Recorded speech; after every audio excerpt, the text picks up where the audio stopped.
Buenos días. Entonces, estamos iniciando nuestro momento de reflexión. Seguimos reflexionando en el Evangelio de Marcos. Ya vamos ahí al final del libro de Marcos, ¿no? O como dicen los narradores ahí de la NBA, entremos en la chiquita, ¿no? Entremos en los momentos donde las cosas se ponen más así como fuerte. Y por eso mismo vamos a hablar hoy día del capítulo 13 del Evangelio de Marcos sobre el fin del mundo.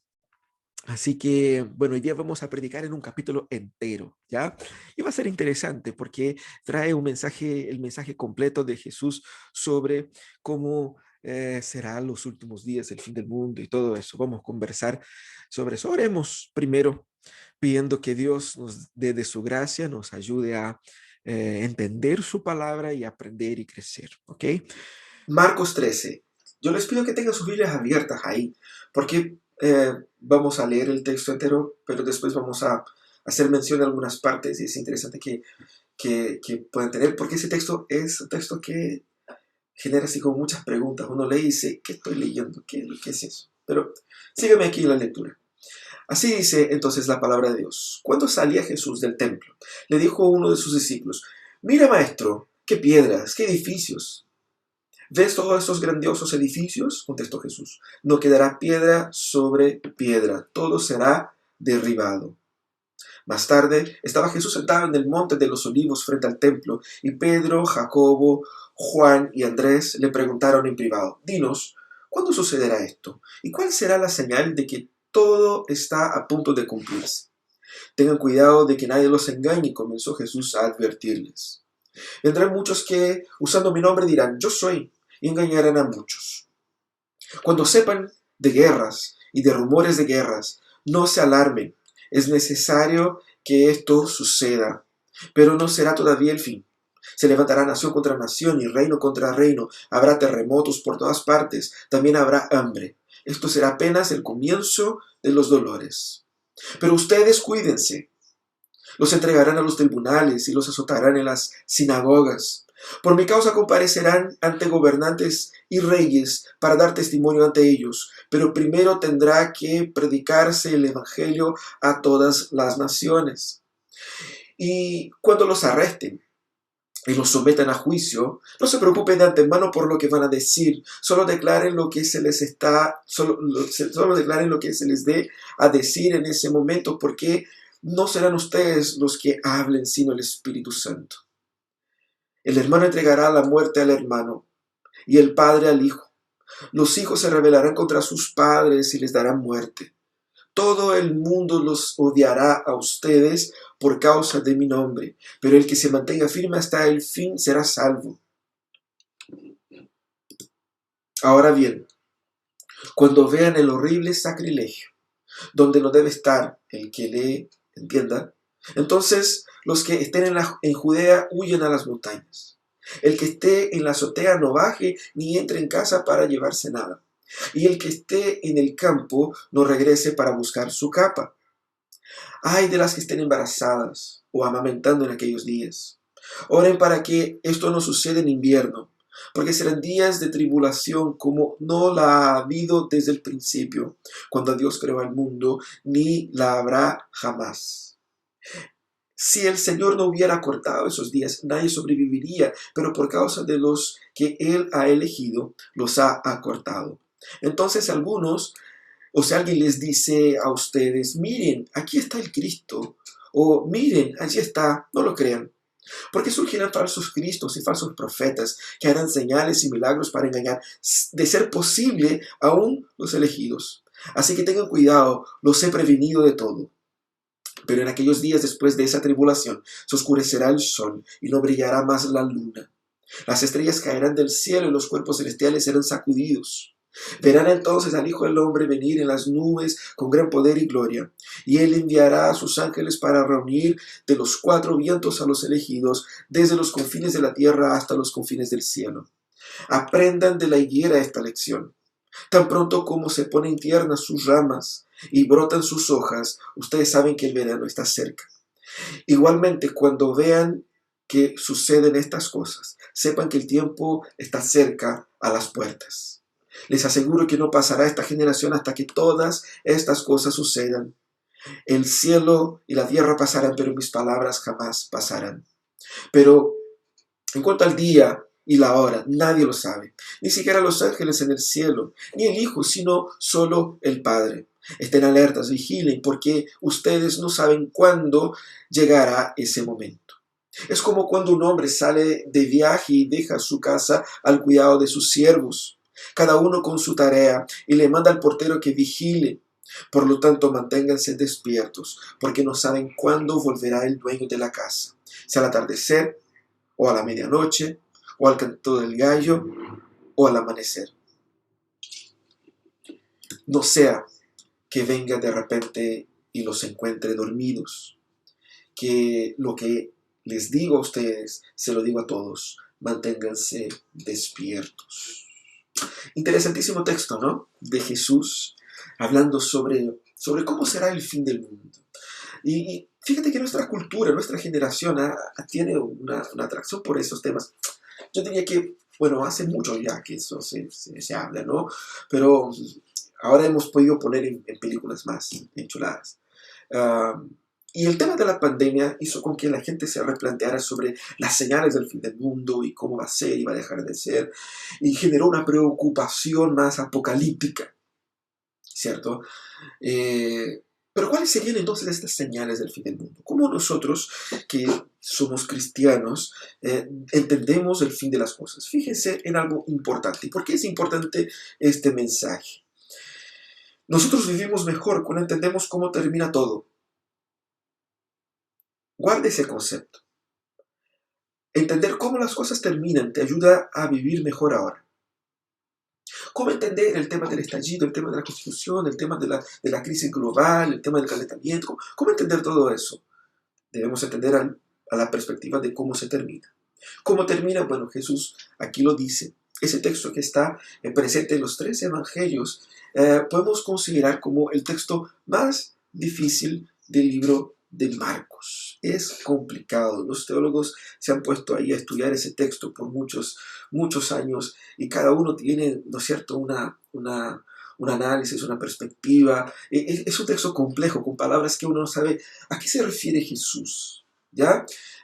Este capítulo es el clímax. El capítulo 3 es el clímax de la visita de Jesús al templo, que es esta sección del 11 al 13, el capítulo 11, 12 y 13.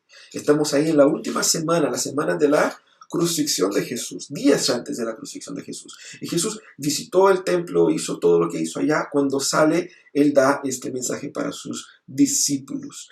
Ese texto habla del fin del mundo y también da la perspectiva escatológica para la pasión que es la muerte y resurrección de Cristo, y que va a ser, que comienza en el capítulo 14, ¿no? Que va a ser vista ahí a partir del capítulo 14.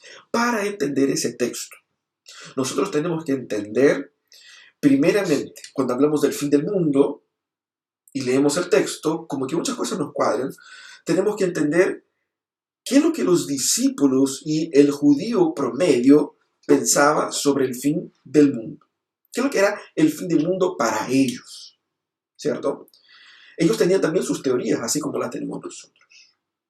Fíjense que para un judío promedio, así como cualquier discípulo de Jesús, el templo de Jerusalén era así como el centro, no solamente de la religión, pero también de todas las expectativas mesiánicas. O sea, cuál sea lo que pase en el futuro, el templo estará en el centro de esto. Porque la cuestión era hermosa, era gigante, representaba el poder del judaísmo, de Jehová ahí presente. Y por lo tanto, las expectativas mesiánicas de todos ellos pasaron por el templo. Por eso que al inicio del texto los discípulos están así como felices por el templo. Mira Jesús, qué bacán, qué bonito quedó. ¿Por qué? Porque había una expectativa mesiánica por detrás, no era solamente el concreto ahí, era todo un símbolo. Y ese orgullo era porque ellos pensaban, el Mesías reinará aquí, en ese lugar, y mira cómo es suntuosa. Era hecho de mármol, blanco, de arriba abajo, con todos adornos de oro. Era una cuestión fantástica, era uno de los templos más suntuosos de la época o incluso de la historia. Era, y así como en términos arquitectónicos, en términos estilísticos, de diseño, era hermosísimo. Y obviamente que ellos estaban muy así, enorgullecidos del tema. Y hacen la pregunta, mira Jesús, qué bonito. O sea, le comentan con Jesús. Y Jesús les tira para abajo. Y dice, ¿ves todo eso? Ellos estaban en el monte de los olivos, que le daba la perspectiva total, o sea, como que afuera de la ciudad, y de ahí veían toda la ciudad y el templo.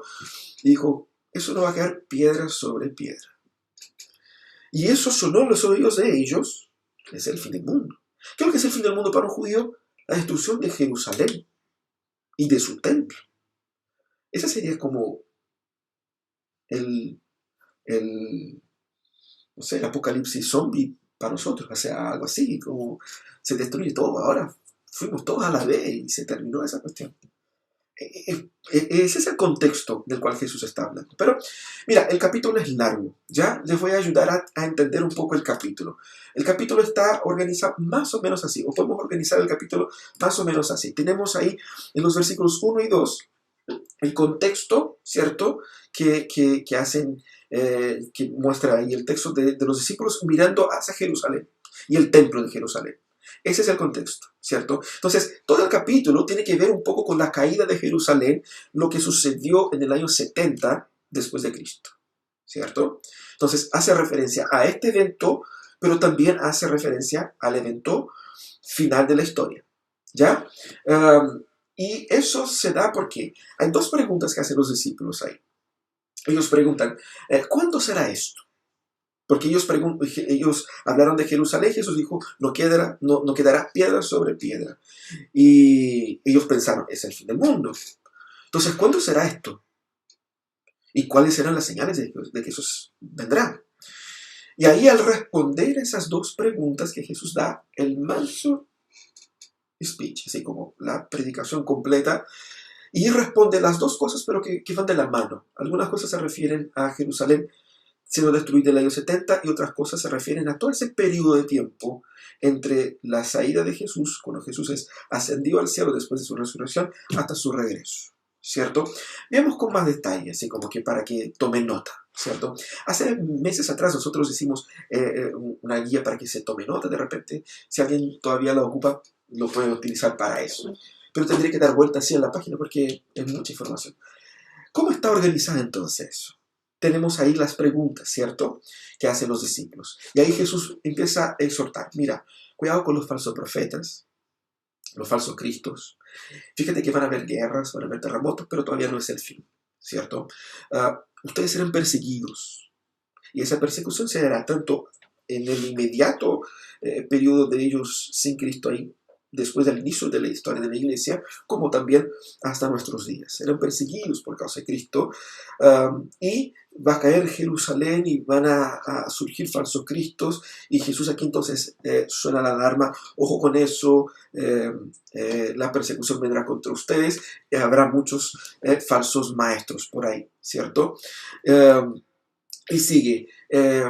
El versículo 27 al 24 al 27, Jesús hace una interpolación, es decir, en medio de lo que él estaba explicando sobre la persecución que ellos sufrirían y sobre la destrucción de Jerusalén, él habla, mira, pero el fin del mundo en realidad vendrá no con la destrucción de Jerusalén, sino que con la destrucción o con el regreso del Hijo del Hombre, ¿cierto? Entonces en esos versículos es donde él dice, mira, estamos hablando de eso, pero va a caer Jerusalén, ustedes serán perseguidos, pero no es el fin del mundo. El fin del mundo es cuando venga el Hijo del Hombre. Y él lo dice en el versículo 24 al 27, ¿cierto?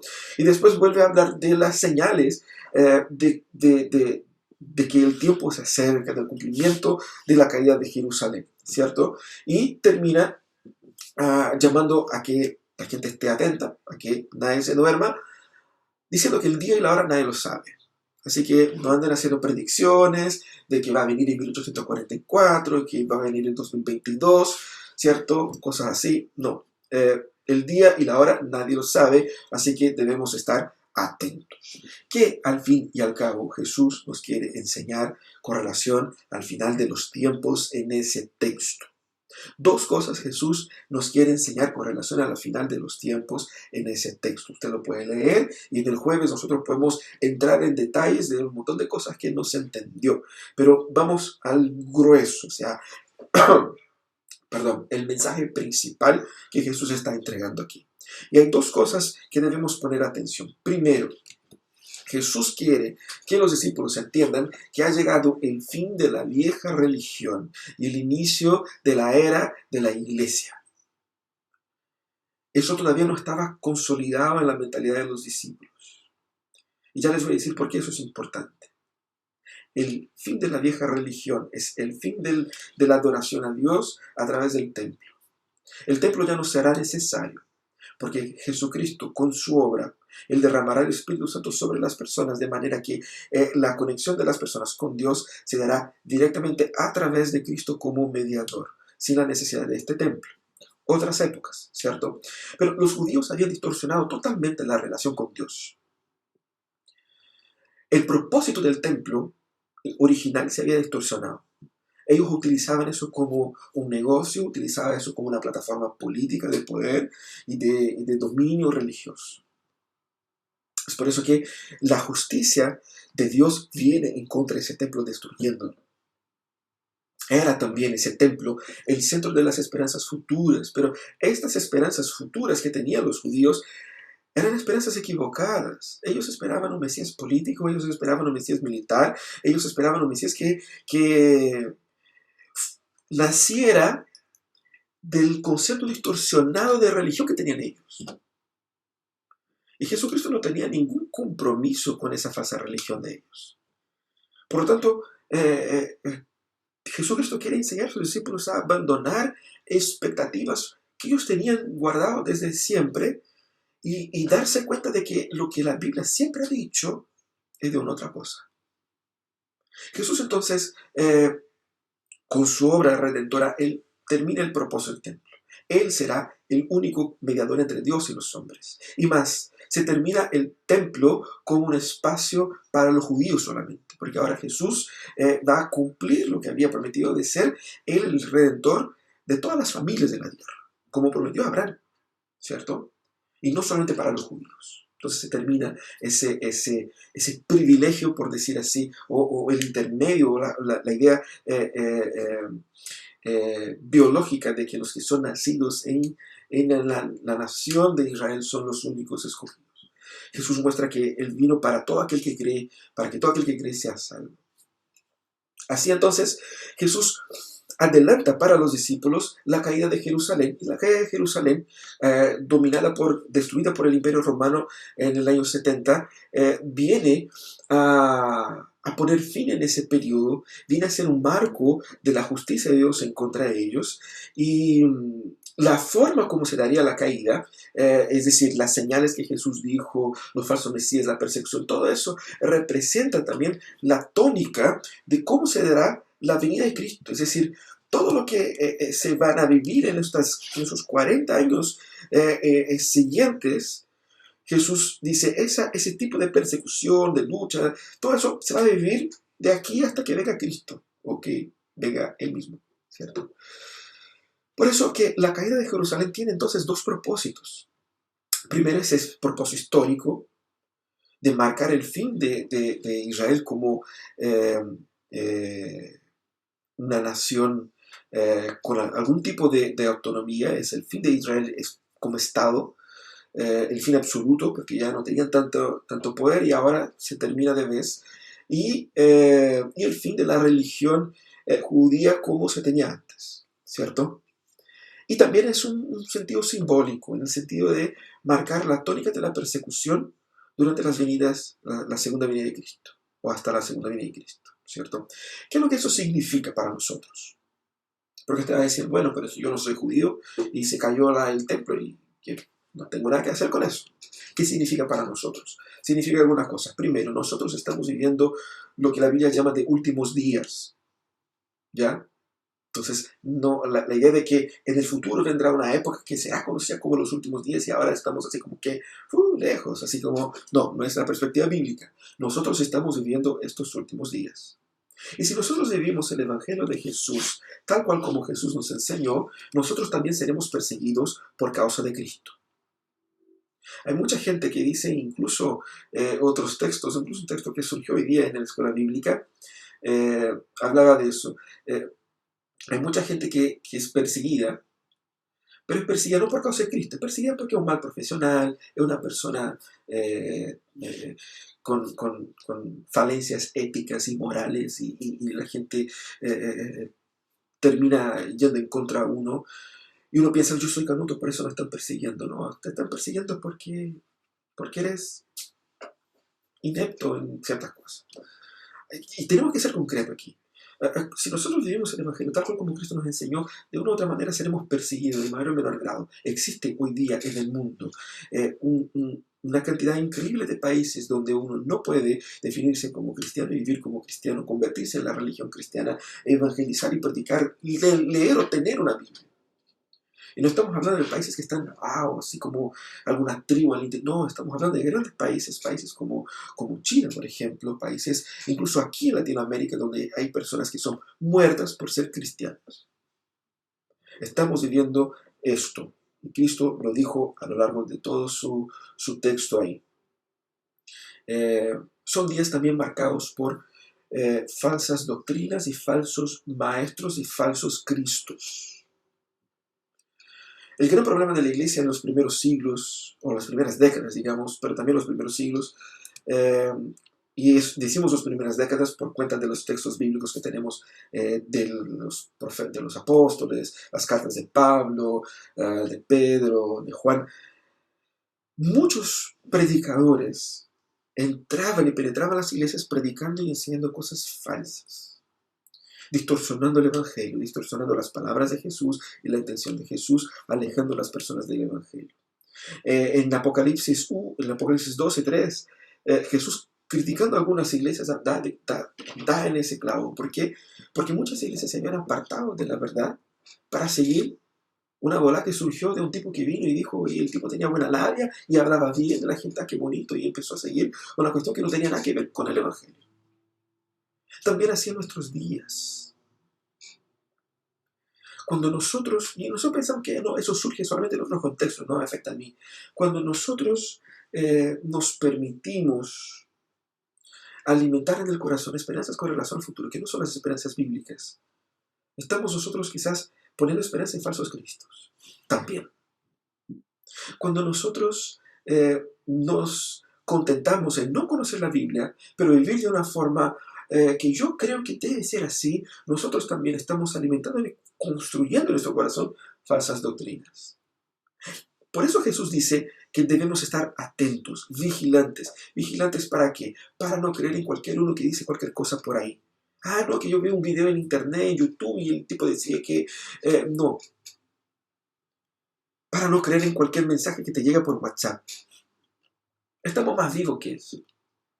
Pero a veces nos creemos tan vivos, que empezamos a crear nuestras propias mentiras. Debemos entender que los días son malos.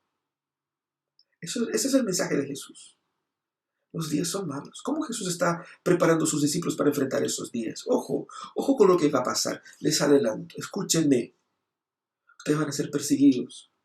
Ustedes van a llevar a ustedes a ser cuestionados por su fe. La gente se va a levantar unos contra otros. Hijos contra padres, hermanos contra hermanos. Eso es lo que pasa hoy en muchos países del Medio Oriente. Cuando uno se convierte, su propia familia lo denuncia y lo echa. Y el tipo va preso o muerto. Esa es la realidad en la que estamos viviendo. Estamos viviendo los últimos días. Pero lo que Jesús dice y deja claro ahí es que el Espíritu Santo estará protegiendo, guardando, guiando, incluso diciendo lo que ustedes deben decir en esos momentos de persecución y de confrontación. Por eso debemos estar alertas. Versículo 9 dice, pero ustedes cuídense. Muy interesante las palabras de Jesús. Porque Jesús sabe que no va a estar con ellos físicamente, pero va a enviar su Espíritu Santo. Y los exhorta, cuídense.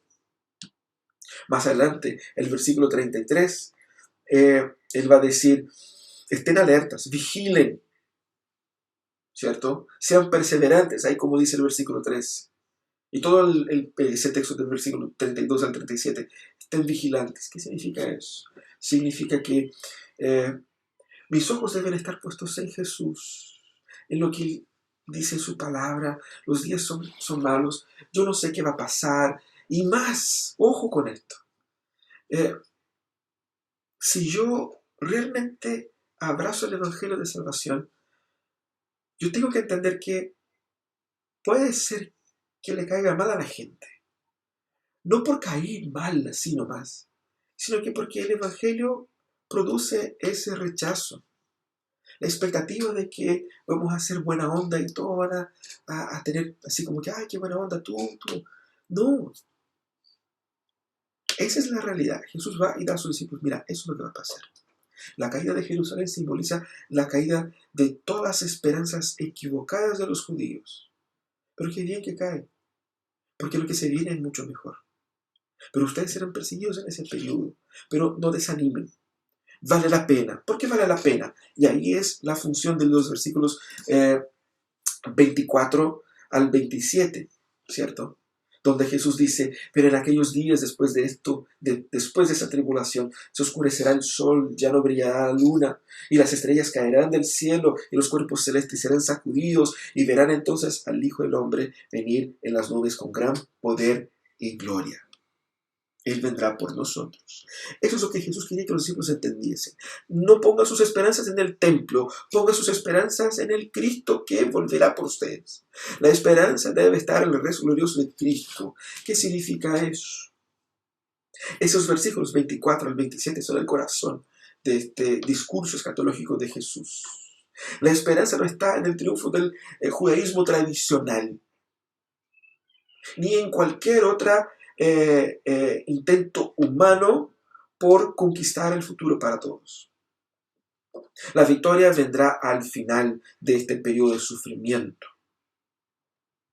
Y también debemos entender que cuando se dé la manifestación final de Cristo, ahí no habrá espacio para ningún falso Cristo ni falso profeta, porque todos lo verán. ¿Y cómo lo verán? El sol, la luna, las estrellas, aquellas cosas poderosísimas que solo el mismísimo Dios puede controlar, prender y apagar. Ahí entonces quedará de una forma inequívoca que es una manifestación divina. Todos lo verán. Y es una manifestación que nadie puede producir y que nadie puede detener. Y es interesante que Jesús dice, y verán, versículo 26, verán entonces al Hijo del Hombre. Todos los seres humanos lo verán. Toda carne verá. Eso va en contraste también, como decíamos, con la idea de los falsos cristos que venían con una cosa que uno no sabía si era verdad o si era mentira, porque uno dice, confía en mí. Yo soy el otro Jesús. Él dice, no se preocupe con eso. Cuando venga el Cristo verdadero, todos van a saber. El verdadero Cristo vendrá de una forma incontestable. Pero eso también es una forma de mostrar, cuando él dice, todos verán, de que la humanidad estará en una situación totalmente pasiva ante ese regreso del Cristo. Mostrando que la redención no es un proceso de progreso producido por la humanidad. No es que si nosotros nos unimos y si nosotros hacemos el bien al otro y si nosotros escribimos leyes bonitas y si nosotros nos portamos bien, el mundo encontrará finalmente paz, prosperidad, justicia. No, no es así. Jesús dice, no, las cuestiones se empeorarán. En otra parte la Biblia dice que el amor se enfriará. La idea de que nosotros a través del progreso, sea el progreso político, económico, científico, podemos construir un mundo, una utopía donde el ser humano viva feliz y plenamente, eso no existe. El Señor nos llama a poner ojo en lo que está realmente pasando. El pecado va distorsionando todas las cosas y la única cosa que vence el pecado es Cristo. La única esperanza de justicia es Cristo. Si nosotros anhelamos por un mundo más justo, aquí está. Aquí está el mundo justo. Si nosotros anhelamos un mundo donde los malos sean castigados por sus maldades, aquí está. Si nosotros anhelamos un mundo donde todos vivamos en paz, aquí está. ¿Quién produce ese mundo? Solamente Cristo. Y lo está haciendo. Eso es el mensaje escatológico de Jesús. No es la Babel, ese monumento que ellos quisieron construir para decir llegamos a la divinidad. No. No es el templo de Israel o cualquier otro templo. No son los imperios ni la ciencia que conquistará para el ser humano paz final. Aquí, cuando venga el Cristo, todos los seres humanos lo verán, inertes, porque sus obras son incapaces de construir el mundo de paz que tanto anhelamos, pero que somos incapaces de producir. Él viene, y Él viene como, con poder y gloria. Muy interesante esas dos palabras, porque Él viene con poder, no vendrá ya como siervo, no vendrá como un bebé, no vendrá como un compadre que uno ve y parece simpático, no, Él vendrá como el que manda, como un rey omnipotente.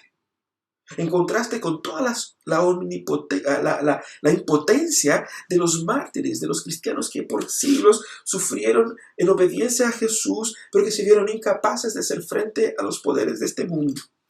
Y Él viene con poder a nombre de ellos. Y este Cristo imparable se postrará de tal manera que nadie podrá hacer frente a Él ni resistirse a Él. Es un poder que cuando se imponga, ningún imperio, ninguna ciencia, ningún arte, ninguna estructura humana podrá resistir. Es que cuando surge algo tan poderoso como eso, todos se dan por vencido. Eso es lo que está hablando. Por eso el Apocalipsis dice que los 24 ancianos entregaban sus coronas. ¿Qué significa eso? Toda la sabiduría del mundo se rinde ante ese poder incontestable de Jesús. Pero vendrá con poder y vendrá con gloria. Y eso es interesantísimo porque todo lo maravilloso, todo lo adorable, todo lo deseable, todo el estatus, todo lo que tenga, que genere placer y que sea digno de adoración, va a decir, Él sí que es el digno. Y eso es interesante porque todos estarán delante de Él y todos le adorarán. Y eso es un mensaje muy importante de las Escrituras. Somos llamados hoy a arrepentirnos, porque hoy día está abierta la puerta de arrepentimiento y perdón para creer en Jesús. Pero si usted no se arrepiente y no cree en Jesús hoy y sigue su vida, recuerde que Él vendrá. Y esté muerto o vivo, estarás delante de Él. Y en aquel día, de igual manera, tendrá que dar adoración a Él. Eso es lo que va a pasar. Toda lengua confesará que Él es el Señor. Pero aquellos que rechazaron a Cristo, aunque en aquel día cuando Él venga se presenten ante Él, se presentarán para su propia condena. Por eso el llamado al Evangelio es tan importante. Hay tiempo hoy para arrepentirse. Porque vendrá el día en que ya no habrá tiempo. Por eso tenemos que urgirnos en entregar nuestras vidas a Jesús. Porque Él vendrá para reunir a los elegidos. Reunir a aquellos que Él compró. No es el mismo solamente la nación de Israel, sino que Él vendrá a reunir a todos aquellos que entregaron sus vidas a Él. Los que creyeron en Él. Este es su pueblo, este es su cuerpo. Él vendrá por nosotros. ¿Cuándo será eso? No se sabe. En otras palabras, no se preocupen por cuándo. Porque la idea es dejarnos en el suspenso. Lo que sí necesitamos saber es que Él vendrá. Eso es lo que sabemos. Vendrá. ¿Cuándo? No sé. Pero es la certeza que me hace lanzar mi vida en obediencia a Él sin importar las consecuencias. Pero también el no saber me llama a vivir una vida en constante anticipación, fidelidad y disponibilidad. Anticipación en el sentido de que estoy viviendo la certeza de que Él vendrá y pondrá orden en todo eso. Entonces ahí está mi esperanza, ahí está mi paz. Paciencia también para enfrentar las angustias del tiempo presente, pero principalmente que estemos atentos, alertas, que no bajemos las manos, que no empecemos a confiar en que nuestra propia carne, nuestros propios esfuerzos pueden lograr cualquier cosa. Eso significa que yo debo mantener e insistir en vivir una vida de lectura y oración de la Biblia todos los días. Eso significa que yo debo insistir y mantener una vida buscando congregarme con los demás para que me fortalezca espiritualmente. Eso significa que yo, aunque me vea tentado a pecar en distintos contextos, permanezca fiel y me insista en luchar por eso. ¿Por qué? Porque yo sé que tengo que rendir cuenta de mi vida. Yo sé que mi vida no es mía. Yo me debo a Cristo y estoy en la expectativa de que Él regrese. Ese es el mensaje de Jesús. Así que estemos alertas. Fíjate lo que dice Efesios, el capítulo 5. El apóstol Pablo dice, así que tengan cuidado de su manera de vivir. No vivan como necios, sino como sabios, aprovechando al máximo cada momento oportuno, porque los días son malos. Por lo tanto, no sean insensatos, sino que entiendan cuál es la voluntad del Señor. Eso es lo que el Señor quiere para nosotros. Que vivamos de manera sabia, aprovechando el tiempo, aprovechando las oportunidades, sino que vivamos según la voluntad del Señor. También, fija tus ojos en Cristo. El mundo se está cambiando. Muchas personas están con expectativas en los procesos políticos, sociales, económicos, y pelean por eso y se llenan ahí la internet con memes y con cosas. O simplemente están tan desconectadas que están concentradas en vivir vidas acomodadas, vidas para uno mismo, para que yo me sienta bien, para que yo me sienta bien ahora, para que me haga sentir más tranquilo. Fija tus ojos en Cristo. Fija tus ojos en Cristo. El apóstol Pablo, hablando a los filipenses, dice, por eso, por haber redimido nuestras vidas, por eso Dios lo exaltó hasta lo sumo y le otorgó el nombre que está sobre todo nombre, para que ante el nombre de Jesús se doble toda rodilla en el cielo, en la tierra y debajo de la tierra, y toda lengua confiese que Jesucristo es el Señor, para la gloria del Padre. Si usted quiere saber cómo será el fin del mundo, aquí está.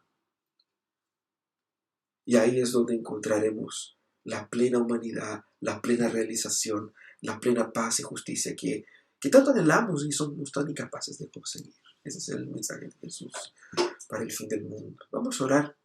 Vamos a pedir que Dios tenga compasión de nosotros y nos dé de su gracia. Señor amado, necesitamos más de ti, Señor,